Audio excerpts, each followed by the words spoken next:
اعوذ باللہ من الشیطان الرجیم بسم اللہ الرحمن الرحیم الحمد للہ وکفا والسلام علی عبادہ الذین اصطفیٰ قال رسول اللہ صلی اللہ علیہ وآلہ وسلم ادبوا اولادکم علی ثلاث خصال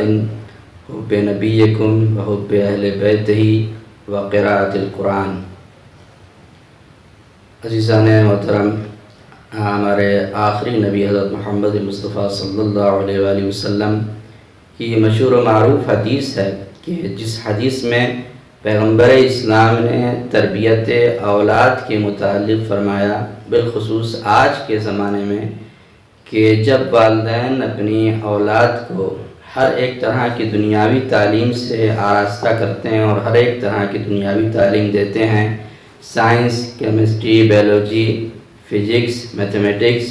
دنیاوی ہر ایک تعلیم اپنی اولاد کو دیتے ہیں، اور مہنگی سے مہنگی تعلیم اور مہنگے سے مہنگے اسکول کے جہاں ڈونیشن بھی دینا پڑتا ہے، لیکن اگر کسی تعلیم سے اپنے بچوں کو محروم رکھتے ہیں تو وہ قرآن مجید کی تعلیم ہے، جبکہ پیغمبر اسلام صلی اللہ علیہ وآلہ وسلم نے ارشاد فرمایا کہ اپنی اولادوں کو 3 چیزوں پر تربیت کرو، یعنی 3 چیزوں کو بنیاد بناؤ اور 3 چیزوں کی بنیاد پر اپنی اولادوں کی تربیت کرو۔ جس میں پہلی چیز جو پیغمبر اسلام نے فرمایا، تمہارے نبی کی محبت، یعنی ابتدا سے اور بچپنے سے اپنی اولاد کے دل میں پیغمبر اسلام کی محبت کو ڈالو کہ نبی کیسے تھے، نبی کے حالات زندگی کیا تھے، پیغمبر اسلام کی زندگی کے متعلق اپنے بچوں کو سکھاؤ بچپنے سے۔ اور دوسری چیز جو پیغمبر اسلام نے فرمایا وہ حب اہل بیت ہی، اور نبی کے اہل بیت کے متعلق بتاؤ کہ پیغمبر اسلام کے اہل بیت کون ہیں۔ اور تیسری چیز پیغمبر اسلام نے فرمائی وہ قراءۃ القرآن، اور تیسری چیز جو سب سے اہم ہے وہ اپنے بچوں کو قرآن مجید کی تلاوت سکھاؤ، قرآن مجید کا علم اپنے بچوں کو دو،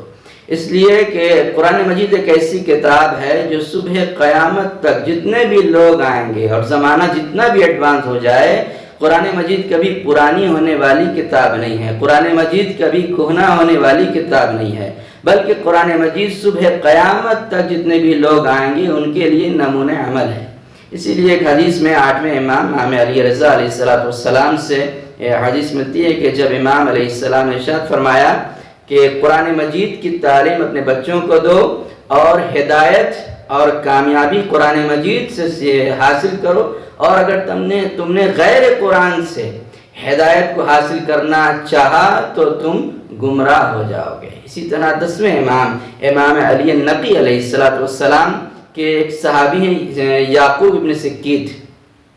تو یعقوب ابن سکیت ایک دن 10ویں امام علیہ السلام سے سوال کرتے ہیں کہ مولا آخر وجہ کیا ہے کہ جتنا زمانہ گزرتا جا رہا ہے، جتنا زمانہ گزر رہا ہے، قرآن مجید کی تلاوت ہو رہی ہے، قرآن مجید کی تکرار ہو رہی ہے اور قرآن مجید ویسے ہی تر و تازہ ہے، آخر یہ قرآن مجید جو کتاب ہے یہ پرانی کیوں نہیں ہوتی تلاوت سے اور تکرار سے؟ تو پیغمبر اسلام نے فرمایا کہ اللہ نے جو قرآن مجید کو نازل کیا ہے وہ کسی مخصوص زمانے کے لیے نہیں، کسی مخصوص طبقے کے لیے نہیں، بلکہ قرآن مجید پوری انسانیت اور پوری بشریت کے لیے ہدایت بن کے آئی ہے۔ اسی لیے قرآن مجید کبھی پرانی ہونے والی نہیں ہے بلکہ ہمیشہ تر و تازہ رہنے والی کتاب ہے۔ تو جس طریقے سے قرآن مجید صبح قیامت تک تر و تازہ رہنے والی کتاب ہے، اسی طریقے سے جو وارث قرآن ہے وہ بھی صبح قیامت تک باقی رہنے والا ہے اور اس دنیا میں قائم رہنے والا ہے، اور وہ ہمارے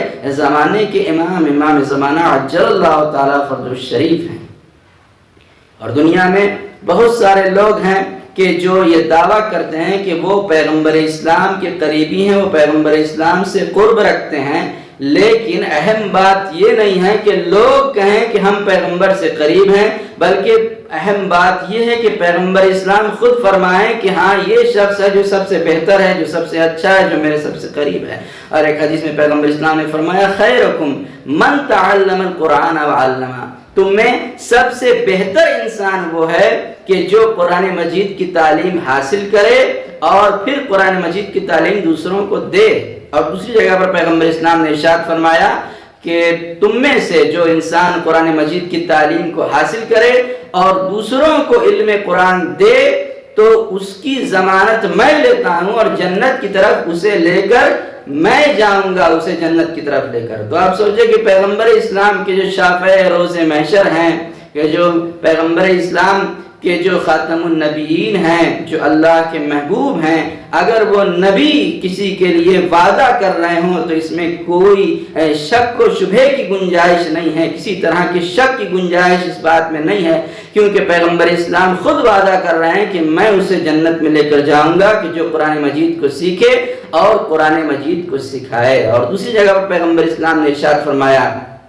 خاص کر کے آج کے زمانے میں اگر دیکھا جائے تو جب لوگ صبح اٹھتے ہیں تو سب سے پہلے واٹس ایپ کے میسج کو چیک کرتے ہیں کہ ہمارے دوستوں نے ہمیں کیا میسج بھیجا ہے، فیس بک کے میسج کو، انسٹاگرام کے میسج کو لوگ چیک کرتے ہیں کہ دوستوں نے کیا میسج بھیجا ہے، لیکن یہ توفیق نہیں ہوتی کہ سب سے پہلے اللہ کی کتاب کو کھول کے دیکھیں کہ میرے پروردگار نے مجھے قرآن مجید میں کیا میسج بھیجا ہے اور پروردگار عالم نے میرے لیے کیا پیغام بھیجا ہے۔ اور اسی کو پیغمبر اسلام نے ایک حدیث میں ارشاد فرمایا کہ جب کسی گھر میں قرآن مجید کی تلاوت کی جاتی ہے تو وہ گھر اہل آسمان کے لیے ایسے ہی چمکنے لگتا ہے کہ جس طریقے سے زمین والوں کے لیے آسمان کے ستارے چمکتے ہیں۔ جب ہم آسمان کی طرف دیکھتے ہیں تو کیسے چمکتے ہوئے ستارے دکھائی دیتے ہیں، اسی طریقے سے جب آسمان والے زمین کی طرف دیکھتے ہیں تو وہ گھر چمکتا ہوا نظر آتا ہے کہ جس گھر میں قرآن مجید کی تلاوت ہوتی ہے۔ یہ عظمت قرآن ہے، یہ اہمیت قرآن ہے کہ قرآن مجید ایک ایسا معجزہ بن کر پیغمبر اسلام کے اوپر نازل ہوا کہ جو صبح قیامت تک وہ معجزہ باقی رہنے والا ہے۔ دوسرے جتنے بھی نبیوں کو معجزات دیے گئے، حضرت عیسیٰ کو، حضرت موسیٰ کو، جناب نوح کو، تمام نبیوں کو معجزات دیے گئے، لیکن وہ معجزات وقتی تھے۔ جب حضرت موسیٰ علیہ السلام گئے تو عصا موجود ہے لیکن اس سے معجزہ نہیں ہو سکتا۔ اسی طریقے سے حضرت عیسیٰ علیہ السلام اپنے زمانے میں معجزات دکھایا کرتے تھے، مردوں کو زندہ کیا کرتے تھے، پورے مادرزاد کو شفا عطا کرتے تھے، لیکن قرآن مجید ایک ایسی کتاب ہے کہ پیغمبر اس دنیا سے رخصت ہو گئے، ظاہری طور پر پیغمبر اسلام پردہ فرما کر رخصت ہو گئے، لیکن آج بھی قرآن مجید معجزے کی شکل میں موجود ہے، اور قرآن مجید خود چیلنج بھی کر رہا ہے کہ اگر تم یہ سمجھ رہے ہو کہ قرآن مجید کو اپنی طرف سے پیغمبر اسلام نے بنا لیا ہے تو قرآن مجید جیسی کوئی کتاب لے آؤ، لیکن آج تک کوئی قرآن مجید کا جواب نہیں لا سکا۔ پھر قرآن نے کہا کہ اچھا پوری کتاب کا جواب نہیں لا سکتے تو 10 سوروں کا جواب لے آؤ، لیکن کوئی 10 سوروں کا جواب بھی نہیں لا سکا۔ اور پھر قرآن نے کہا کہ اگر 10 سوروں کا جواب بھی نہیں لا سکتے تو ایک سورے کا جواب لے آؤ، سب سے چھوٹا سورہ جو سورہ کوثر ہے اس کا جواب لے آؤ، لیکن آج تک کوئی سورہ کوثر کا جواب بھی نہیں لا سکا۔ تو جس طریقے سے قرآن مجید کا جواب ممکن نہیں ہے، اسی طریقے سے وارثین قرآن جو اہل بیت ہیں ان کا جواب بھی ممکن نہیں ہے۔ تو قرآن مجید ایک ایسی کتاب ہے کہ جو صبح قیامت تک نمونہ عمل ہے تمام انسانوں کے لیے، وے آف لائف ہے، اور ایسی کتاب ہے جو تمام انسانوں کی زندگی کے کس طریقے سے زندگی کو گزارے یہ اللہ نے قرآن مجید میں بیان فرمایا ہے۔ تو ضروری ہے آج کے پیرنٹس کے لیے اور والدین کے لیے کہ جہاں اپنی اولادوں کو دنیاوی تعلیم دے رہے ہیں وہیں دینی تعلیم دیں، قرآن مجید کی تعلیم دیں، دینیات کی تعلیم دیں۔ آج کے زمانے میں جس طریقے سے 6 سے 8 گھنٹہ اپنے بچوں کو اسکول میں بھیجتے ہیں تو کم سے کم ½ این آور اپنے بچوں کو مدرسے میں بھی بھیجیں تاکہ وہ مدرسے میں جائے، قرآن مجید کی تعلیم کو حاصل کرے اور دینیات کی تعلیم کو حاصل کرے۔ اور جب بچپنے سے مدرسے میں جائے گا تو بچے کی جو بیسمنٹ ہوگی، جو بنیاد ہوگی وہ مضبوط ہوگی، اور جب بڑا ہوگا ایسا بچہ تو اس کو لاکھ دنیا کے لوگ چاہیں وہ گمراہ نہیں کر سکتے۔ اور اسی چیز کو چھٹے امام جعفر صادق علیہ السلام نے ایک حدیث میں ارشاد فرمایا، امام علیہ السلام نے کہ اپنے بچوں کو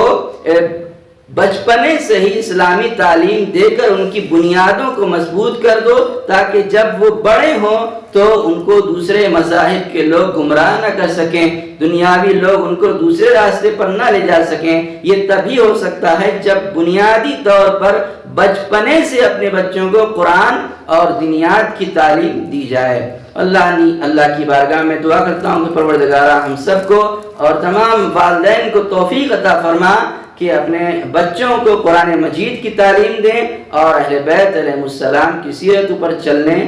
کی توفیق عطا فرمائیں۔ وصلی اللہ علی محمد وآلہ الطاہرین۔